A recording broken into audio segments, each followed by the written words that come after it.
Rhonda Green had a long day at work and was looking forward to a nice quiet evening at home. Her husband, Jake, has been away on business for the past 2 days and will be gone for 2 more days. At least that's what he told her. She knew he was in Dallas, about a 2-hour drive from their home in Wichita Falls, and she had his hotel room number there. But she was not entirely convinced that he spent all his evenings alone. She remembered their 7-year marriage. Everything between them started out great. The first 5 years were wonderful, and they both looked forward to the birth of their first child. Then she had a miscarriage. They hugged each other, cried a lot, but got through it. Then the doctor said he found a cyst on one of her ovaries. They had surgeries, yes. She ended up having both ovaries removed, which meant they wouldn't be able to have children. There was more crying followed by counseling.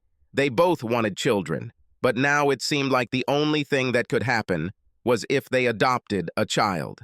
Rhonda was fine with that, but Jake always wanted kids of his own. Despite consultations, things went downhill for them. Of course, they still loved each other, but something had changed in their relationship.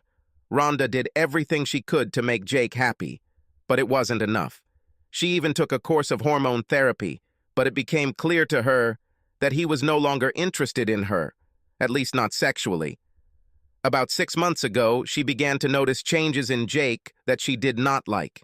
He was away from home more often than not, presumably either going out with the guys to have a beer or being busy with something work-related. He was a regional manager for the company he worked for and was often away dealing with one issue or another. In her opinion, he could delegate most of the work, but he just didn't act that way. But that was not all. Several times, she smelled the scent of another woman coming from him as he staggered back into the house. He would either laugh it off and tell her that she was running wild, or he would claim that he worked with some employees from other offices in the area and they just happened to be women. But she knew that this was not so. Call it intuition. Call it what you want. But she knew. Something was wrong. One evening in the bathroom, she took inventory of her condition. At 32, she was a very attractive woman with a beautiful figure. Her long blonde hair fell over her shoulders, framing her pretty face with full lips and deep blue eyes. She flaunted her B-cup breasts and hourglass figure, topped by well-toned legs. She did whatever he wanted to satisfy him. However, apparently, this was not enough for him. One night, not long ago, he came home and she smelled sex and a strange woman. Then she smelled it even more when she pulled down his boxers.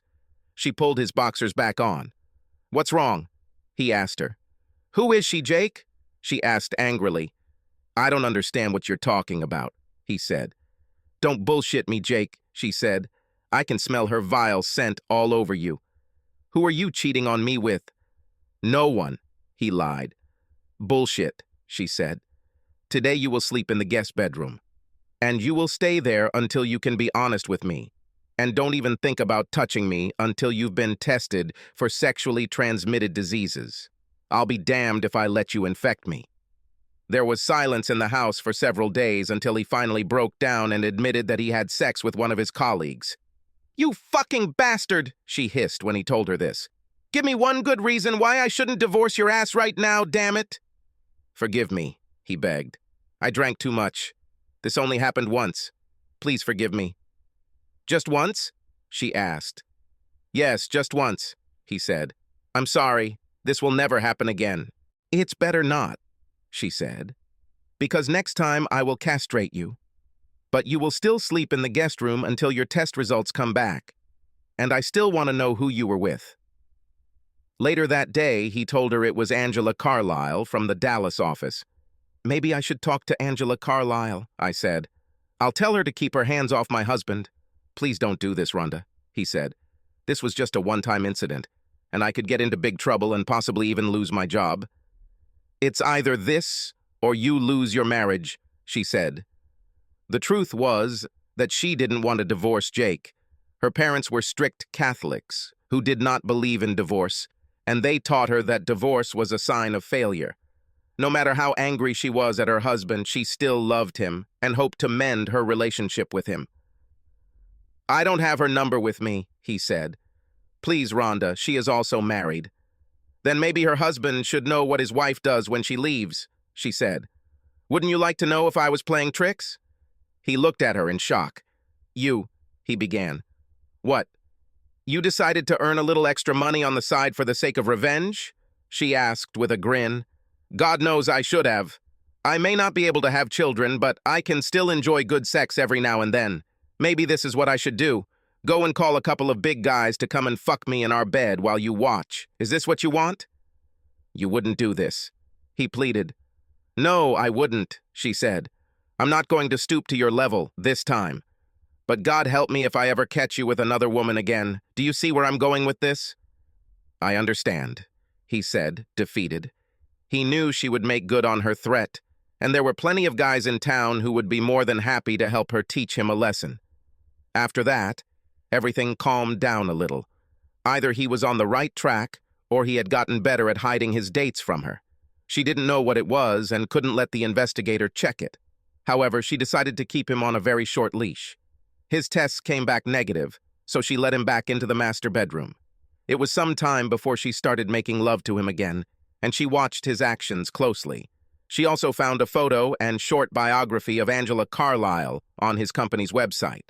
According to this, she was an office manager in Dallas, married, and had 2 young children. A quick check of the official internet pages gave her a home phone number. A search on Facebook and LinkedIn gave her even more details, as well as photos of her family. The children in the photographs appeared to be mixed race, and she wondered if they had been adopted. She almost called the woman several times, but decided against it, opting instead to give her errant husband a chance to prove himself. By the time this last trip came around, she thought everything was back to some semblance of normal. But she still had a lot of trust issues. After all, this is what deception leads to. It was just after 6 o'clock in the evening when Jake called to tell her that his workday had just ended and he would be having dinner with several representatives from Dallas, along with a couple of their clients. She ate the rest of her meatloaf and watched some TV before going to bed. She jumped out of bed when the home phone rang. Picking up the phone, she looked at the time and saw that it was 1:30 a.m. Who could call at such an hour? She thought. Hello, she said, rubbing her sleepy eyes. Mrs. Green, this is Terry Gadsden, and I'm calling from Parkland Hospital in Dallas, said the woman on the other end of the line. Your husband, Jacob Green. Yes, Rhonda said, sitting down. What's happened? Is he okay? Mrs. Green, your husband was in an accident and was brought here for emergency treatment, Terry said. I can't go into details, but the doctor would like to see you as soon as possible. I understand you live in Wichita Falls, correct? Yeah, I can be there in a couple of hours or so, Rhonda said. It will be wonderful, Mrs. Green, Terry said. Your husband is currently undergoing surgery and may remain there for some time. Terry told Rhonda the address before ending the conversation. She had a sister, Jenny, who lived with her husband in Arlington, a town near Dallas, so she called. Hey, sis, what's so urgent? Jenny asked. This is Jake, Rhonda said. I just got a call from Parkland Hospital. He had an accident and they took him there. Is it okay if I stay with you for a couple of days? Of course, honey, Jenny told her. Come, we will prepare a spare room for you and meet you at the hospital. Rhonda thanked Jenny and hung up. Her next call was to April, her supervisor at the insurance agency where she worked. Sorry to call so late, but I just got word that my husband was in an accident in Dallas and is in surgery, Rhonda said. Oh my God, Rhonda, are you going to go there at this time of night? April asked. Yes, I have to, said Rhonda. Okay, go ahead and take the rest of the week off if you need to, April said. Let me know how it goes. I'll do that, thank you, April, Rhonda said. Having finished the conversation, she jumped out of bed, took a shower, got dressed and threw some things into her travel bag. Making sure that everything was closed and locked, she headed towards the exit. Jenny met her in the hospital parking lot, and the two of them headed to the emergency room. Eventually, they were directed to a waiting area and told that Dr. Kim would see them as soon as he could. Looking around, she saw a man sitting in the room with his head in his hands. She could tell he was crying, and she felt sorry for him. When he looked up, She recognized him from the photos she had seen on Facebook. Fred Carlisle, Angela's husband. She stood up and walked towards him. He looked at her and tears streamed down his face. "Mr. Carlisle?" she asked. "Yes, it's me," he said quietly. "What can I do for you?" "Your wife's name is Angela?" she asked. He nodded his head slowly. "Yes," he said. "She was my wife. Now she's dead. They said she had lost too much blood and had too much damage." "I'm so sorry to hear that," Rhonda said. "Did she have an accident this evening?" "Yes," he said. "How do you know this?" "Was she alone?" Rhonda asked. He shook his head. "No," he said. "She was with some guy from her company in his car." She looked away for a moment, fearing the worst. She saw an Asian doctor enter the waiting room and saw the name on his badge, Kim. She turned back to Fred. "Mr. Carlisle, my name is Rhonda Green," she said. "We can talk later?" "Yeah, sure, what the hell," he said. "I'm not going anywhere for a while." "Okay, Mr. Carlisle," she said. "Once again, I'm very sorry for your loss." He nodded his head without saying anything when Dr. Kim approached her. "Are you Mrs. Green?" he asked. "Yes, it's me," she said. "I'm Dr. Kim," he said. "Can we talk?" "Of course," she said. "Is it okay if my sister joins us?" "I suppose so," he said. "Please, let's go to one of the rooms for privacy." Rhonda motioned for Jenny, who stood up and followed them into a small room next to the waiting area. Dr. Kim closed the door to the room before sitting down across from them. "Your husband is recovering from surgery," he said. "We have stabilized his condition and reattached his penis, but at the moment he is still in critical condition and in a medically induced coma." "Wait," Rhonda said. "You sewed him back on what?" His genital organ," said Dr. Kim. "You know?" "Yes, I know what it is, doctor," she said. "What I want to know is how he ended up untethered." "I'm not 100% sure about this," he said. "Perhaps you should talk to one of the officers who responded to the accident. I think one of them is still here." "I will do so," she said. "You said that my husband is in a coma?" "Yes," said Dr. Kim. "He suffered a significant number of injuries received as a result of the accident. He has slight bleeding and swelling of the brain. His head hit the driver's side window quite hard." "I understand," Rhonda said. "Is he going to get better?" "If he survives the next couple of days, I think so," the doctor said. "Of course, over time we will learn more. But if he does recover, I very seriously doubt that he will recover fully, as a man." "In fact, this may be a blessing in disguise, doctor," she said, causing a surprised look on his face. "When can I see him?" "Right now he's in the intensive care unit and he's in a coma, so it could take a few days," Dr. Kim said. "I want to give his body a chance to recover a little before we continue." "I understand you live in Wichita Falls, correct?" "Yes," she said. "But my sister said I could stay here with her for a while." He nodded his head and handed her a business card. "Okay," he said. "Make sure we have a telephone number where you can be reached, and we will call if there is any change in his condition. You can also call the NICU yourself if you want to check on his condition. Don't worry, he will receive the best care possible here." "Thank you, doctor," Rhonda said, looking at the card he gave her. As he left the room, a nurse came in, wrote down her details, and asked her to fill out several forms, including a DNR order, do not resuscitate, just in case. "One of the officers who responded to the scene is here to see you," the nursey said, standing up to leave. "You might want to talk to him. I hope everything works out for you." "Thank you," Rhonda said. After the nurse left, a large Hispanic man in a police uniform came in and sat opposite Rhonda, holding a folder. "Sergeant Hernandez," he said, introducing himself. "Are you Mrs. Rhonda Green?" he asked. "Yes, officer, it's me," she said. "Does your husband Jacob Green drive a green Toyota RAV4? He asked. "Yes, he does," Rhonda said. "What's happened?" "One more question, Mrs. Green," Hernandez said. "Did you know a woman named Angela Carlisle?" "I've never met her, but I know who she is," Rhonda said. "Was she with him at the time of the accident?" Yes, it was her, said the policeman. I, don't quite know how to tell you this. Was he sleeping with her when this happened? She asked. Not exactly, answered the sergeant. But they were so connected. What does this mean, Sergeant? She asked. Connected? How? Please tell me what happened. It looks like she was satisfying him at the moment when his car was hit, he said. You mean she bit off his manly tool when the accident happened? She asked. I'm afraid so, Mrs. Green, he said. I'm sorry. And that's why they had to sew it back on?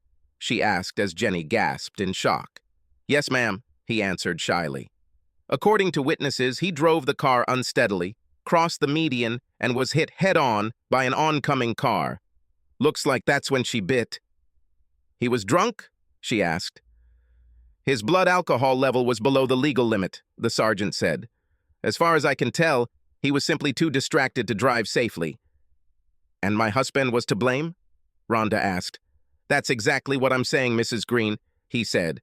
And since Mrs. Carlisle died in that accident, your husband may face criminal charges. It's up to the day. Shit, Rhonda said.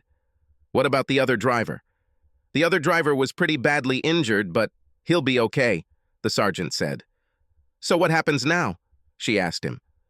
Again, that's up to the DA, he told her. We are still investigating the accident, but it appears your husband may face criminal charges. There may also be civil litigation. You may want to seek legal help. That fucking bastard, she hissed. I'm sorry, Mrs. Green, he said. He handed her a business card with a case number and contact information. You can obtain a copy of the police report by calling this office. Just ask for the case number.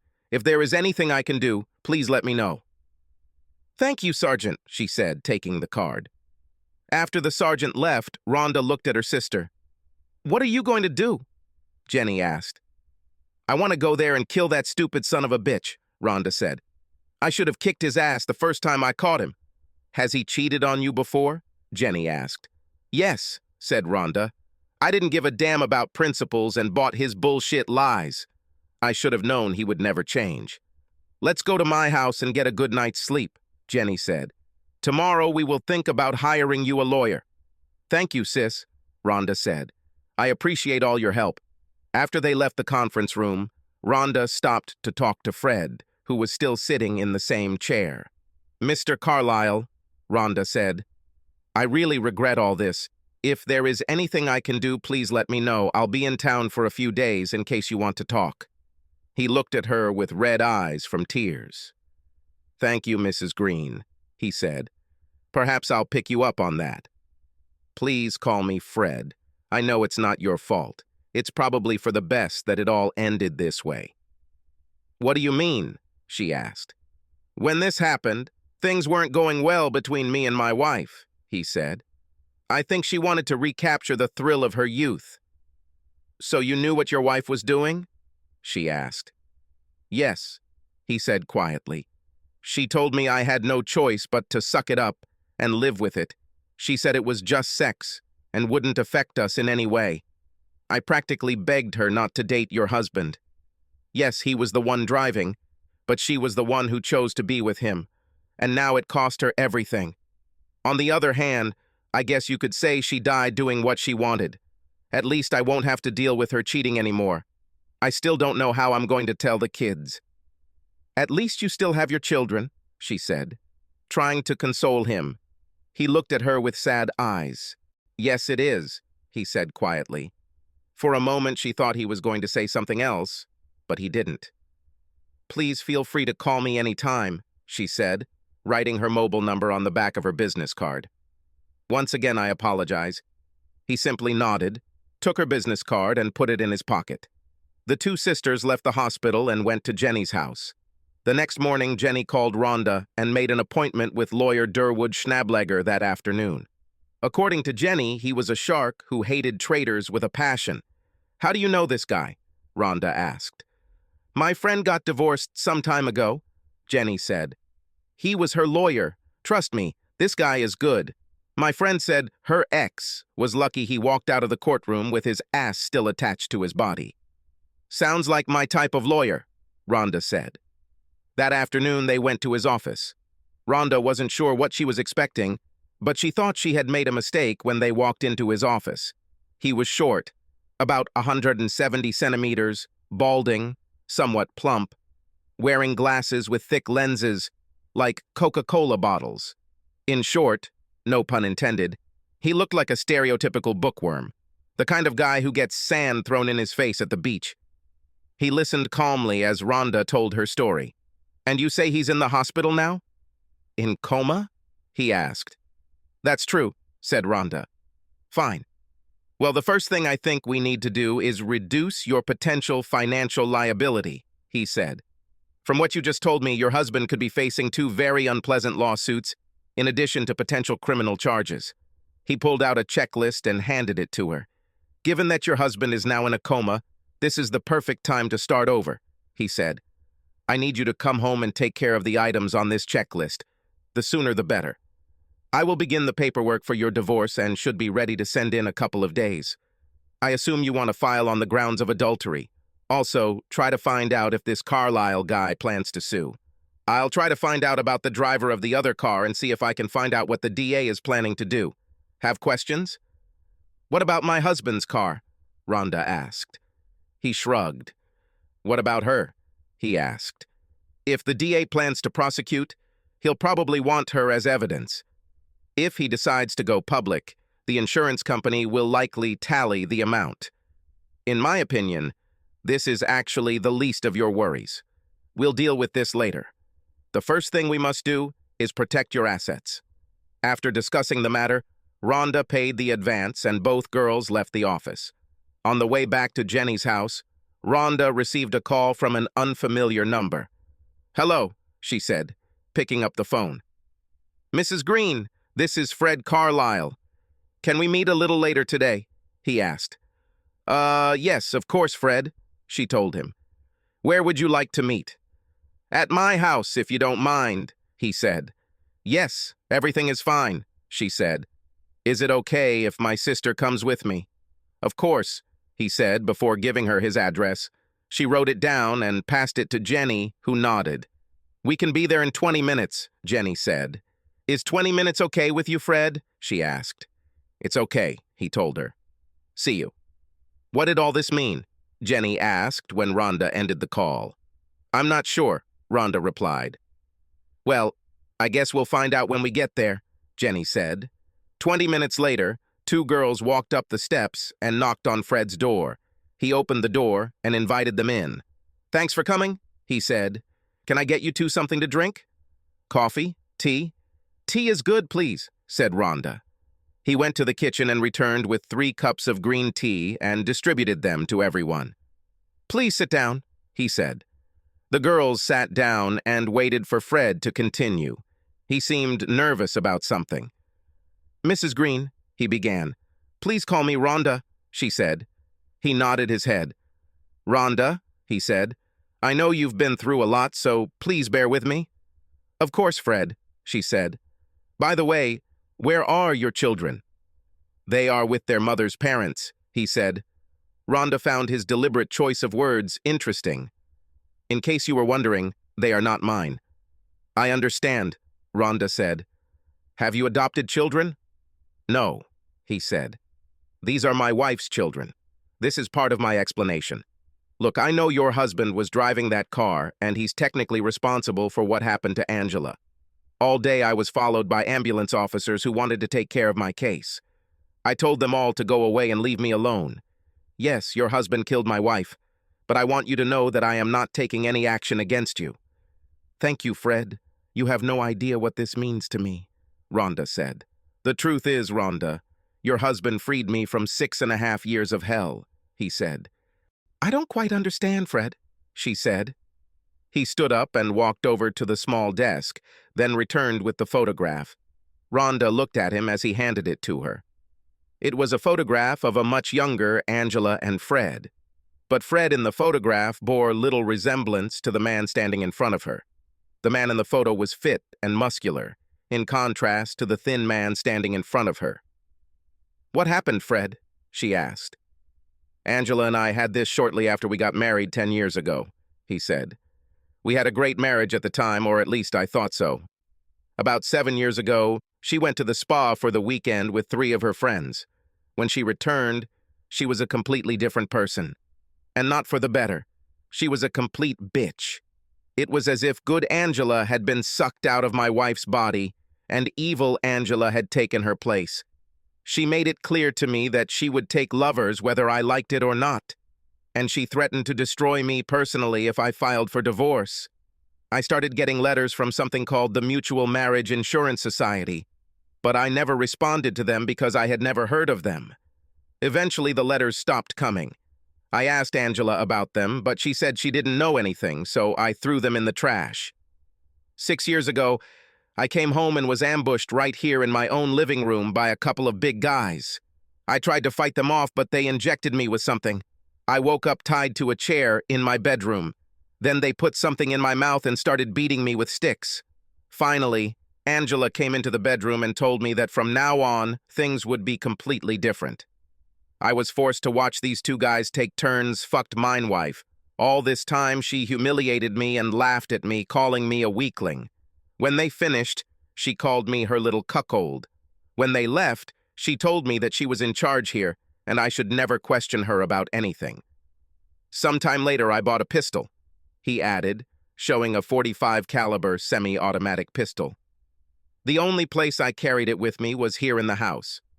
I told Angela that if she or her fuck buddies ever tried to do what they did before, I would smash their heads.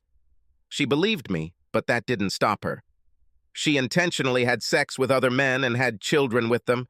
I refused to sign the birth certificates because it was obvious that I was not their father. I also got a DNA test to prove they are not mine. She wanted me to raise them as my own, but I refused. I never abused them or neglected them, but I never treated them as my own. I treated them the way I would treat anyone else's children, but not mine.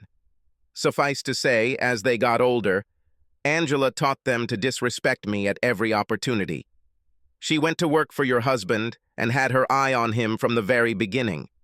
Yes, he had sex with her, often. Sometimes right here, in this house, in her bed.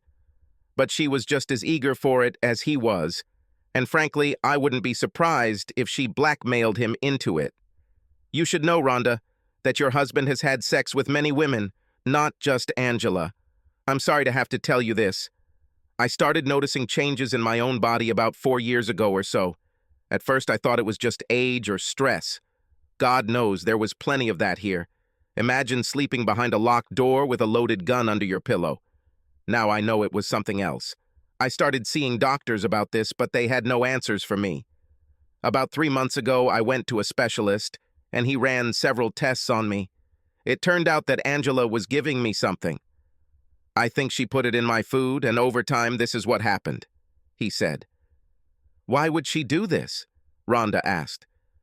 It was her way of maintaining control over me, he said. I think it was the same MMAS company that gave it to her. I did some searching and came across a website where guys could report things like this, so I applied. The specialist I met with also reported this, said it was part of a new federal law or something like that. I got a visit from some federal agent who said they had received several reports similar to mine. Did they do anything? Rhonda asked. They checked the doctor's test results and were going to arrest her this week, he said. But she died in that accident.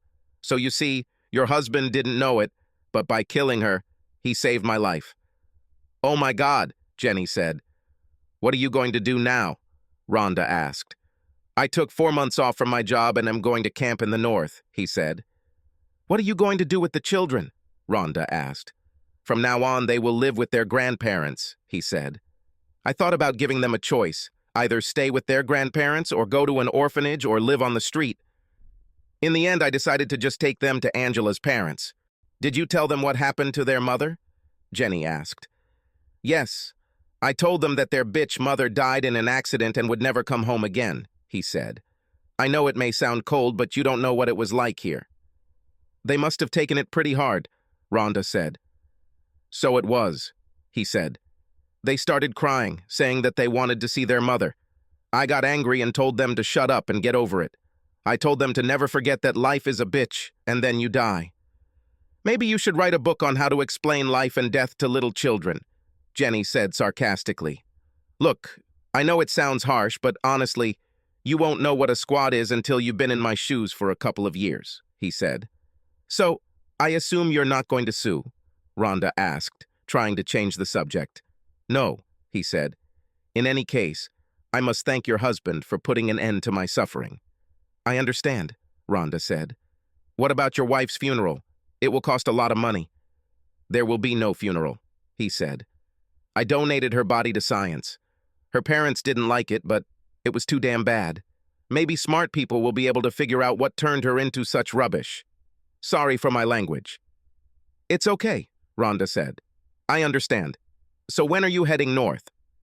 At the first of the month, he said. This will give me time to sell or burn all her junk and deal with her final expenses. I understand, Rhonda said. Well, I think we better hurry up. Thanks for having us over, Fred. Good luck in your camp. If there is anything I can do, please let me know. Thank you, Rhonda, he said. I appreciate you letting me speak. Good luck to you, too. Thank you, Fred, she said. She stood up, and Jenny followed suit. They got out and drove back to Jenny's house. Now, there is a person who has serious problems with anger management, Jenny said. Perhaps, but I can understand how he feels, Rhonda said. You have no idea what it's like when your spouse cheats on you and doesn't respect you. I think you're right about that, Jenny said. I was lucky in this regard. No, you just have a husband who really loves you, said Rhonda. When are you coming back to Wichita Falls? Jenny asked. I should probably go tonight, Rhonda said. That way I can get an early start on this checklist Durwood gave me. Okay, Jenny said. Just call me when you get there and let me know if you hear anything from the hospital. I will, and thank you for letting me stay, Rhonda said. That evening she made the 2-hour drive home, ate a burger, and went to bed. The next day she began following Durwood's checklist, doing everything he asked her to do. As he requested, she sent him daily updates. A week later, she received a call from Dr. Kim's office saying that Jake was starting to come out of his coma and that the good doctor wanted to see her as soon as possible. She called Jenny, made an appointment at work, then called Darwood's personal cell phone. Good morning, Rhonda, he said when he picked up the phone. Good morning, Durwood, she said. I heard that Jake is waking up and the doctor wants to see me, so I'm going there now. Okay, he said. I also have some news for you. Ronald Schmidt, the man driving the other car, plans to sue your husband for medical expenses, lost wages, and punitive damages.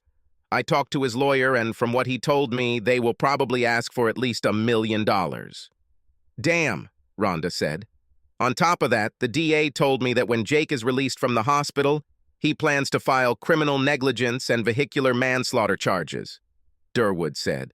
Your husband could end up in prison for quite a long time if he is convicted. Okay, said Rhonda. At least it will be out of the way. Darwood grinned at this. Yes, indeed, he will do so, he said. Anyway, the divorce papers are ready to be filed, so let me know when you're in town and we'll get started. Why don't I come to your office tomorrow morning, she said. I have no idea how long I'll be at the doctor's. That suits me, he said. I'll let my administrator know and we'll see you first thing in the morning. Okay, Darwood, thank you, she said, ending the conversation.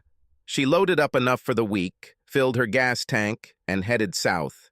When she got to Jenny's house, she unloaded her things, said hello to her sister, and then went to the hospital to see Dr. Kim. She sat nearby as the doctor explained the extent of his injuries. She looked at the X-rays and charts and saw that Jake was truly in a world of suffering. Her eyes glazed over as Dr. Kim explained what was happening to her soon-to-be ex-husband. She barely heard him tell her about the surgical procedure Jake would need.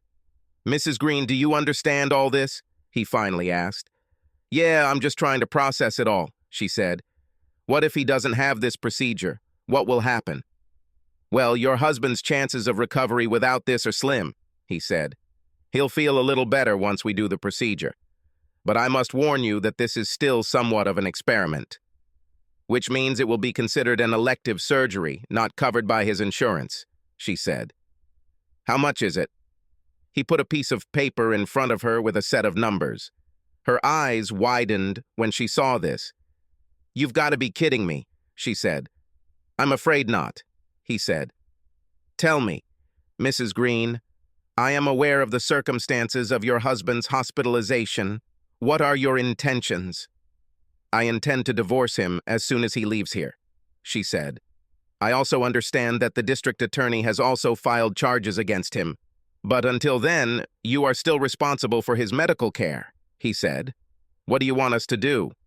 "It's at my expense, isn't it?" she asked. He nodded his head as she continued. "Well, to tell the truth, I don't have any special feelings for him right now. But he may die if he doesn't do this," said the doctor. "We are all dying, doctor," she said. "Someone told me not so long ago that life is a bitch, and then you die. None of us are getting out of here alive." "Perhaps," he said. "Mrs. Green, I'm beginning to think that perhaps we should find someone else to be responsible for your husband's care. Are there any parents or brothers or sisters here that we could talk to?" "No," she said. "Both his parents are in a nursing home. They have Alzheimer's and don't even remember his name. There is no one else." "I understand," he said. "Please think carefully about this. Try to put your marital problems aside for a while. We are talking about human life here, but don't stay too long." "I'll think about it, doctor," she said. "Can I go see him now?" "Yes, he woke up, but he can't speak too well," said Dr. Kim. She went to his room and looked in on him. It was the first time she had seen him since he left on his last trip over a week ago. He looked terrible in his hospital bed.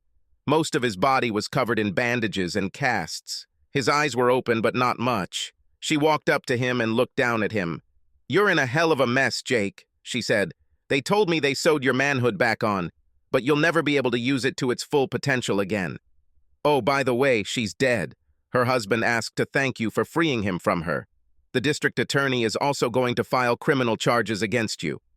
Criminal negligence, vehicular manslaughter, reckless endangerment, and anything else he can come up with. The driver of the car you hit is also suing you for a shit ton of money. And yes, I am divorcing your sorry ass." "I told you I would do this if you ever cheated on me again," she said. I'm sorry," he croaked with dry lips. She shook her head. "You lied to me, repeatedly. You have had sex with several women, killed a woman, sent another man to the hospital and destroyed our marriage, and all you can say is, 'I'm sorry'? Are you kidding me?" she asked angrily. Please," he began. She waved him off. "Shut up, asshole," she said. "I'm done with you. Do you remember what I told you last time I caught you cheating on me? You know? It's time for you to pay your dues. Your ass is grass, and I'm a fucking lawnmower." His eyes widened when she spoke. "Oh, by the way, I talked to the doctor before I came up here. Do you want to know what he told me?" "What?" Jake asked. "He said you were going to die, you idiot," she whispered in his ear. She smiled as his eyes widened and his face paled. "Enjoy hell, bastard," she added before standing up. "Later," she said to him, leaving his room. Rhonda woke up in her sister's guest room when her phone rang. Looking at her watch, she saw that it was 3:30 a.m. She picked up the phone and answered the call. "Hello," she said. "Mrs. Green, this is Julie from Parkland Hospital. I regret to inform you that your husband has passed away. Could you please come to the hospital?" asked the woman on the other end of the line. "Of course, I'm on my way," she said before ending the conversation. She got up, took a shower, and got dressed. Jenny met her in the corridor. "What's happening?" she asked. "It was a hospital," Rhonda said. "Jake died." "Oh no," Jenny said. "Let me get dressed and I'll go with you." The two girls reached the hospital and headed to the area where Jake's room was located. That evening, they met Julie and John Williams, the doctors on duty. "What's happened?" Rhonda asked. "I'm sorry, Mrs. Green," Dr. Williams said. "Your husband had a massive heart attack. He died before anything could be done. We have the documents here to give you his body." "I don't want this," she said. "But Dr. Williams began before Rhonda interrupted him. I said I don't want this, she said firmly. Donate his body to science or something? Well, fine. If that's what you want, he said. Julie will take care of the paperwork for you. Once again, I apologize. Yes, thank you, she said. Later that day, she met with Durwood and told him the news. Well, I think it's good that we haven't filed for divorce yet, he said. Did your husband have a will? Yes, a will and 2 insurance policies, Rhonda said. The term under his job and the whole life insurance policy he maintained outside of work. He also had very little in his pension fund. You know this will make the district attorney's charges moot, Durwood said.